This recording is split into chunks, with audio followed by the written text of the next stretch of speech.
नमस्कार, आपण पाहता हिरकणी न्यूज. हिरकणी न्यूज प्रत्येक क्षण ताज्या घडामोडी आणि महत्त्वाच्या प्रत्येक बातमीसाठी नेहमी तत्पर.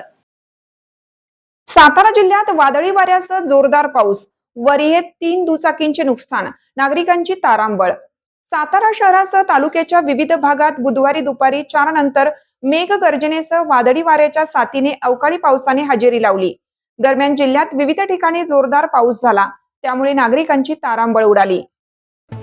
सकाळपासूनच शहरातील वातावरणात प्रचंड उकाडा वाढला होता.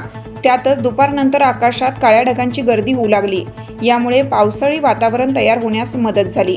दुपारी 4 नंतर शहराच्या बहुतांश भागात वादळी वाऱ्यासह मेघगर्जनेत अवकाळी पावसाला सुरुवात झाली.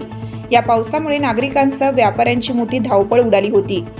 अवकाळी पावसामुळे शहरालगतच्या आंबा बागांचे मोठ्या प्रमाणात नुकसान होण्याची शक्यता निर्माण झाली आहे. सायंकाळी 7 पर्यंत शहरासह तालुक्याच्या विविध भागात कमी जास्त प्रमाणात पाऊस कोसळत होता. आपल्या हिरकणी न्यूज चॅनलला लाईक करा, शेअर करा आणि सबस्क्राईब करायला विसरू नका आणि रहा अपडेट.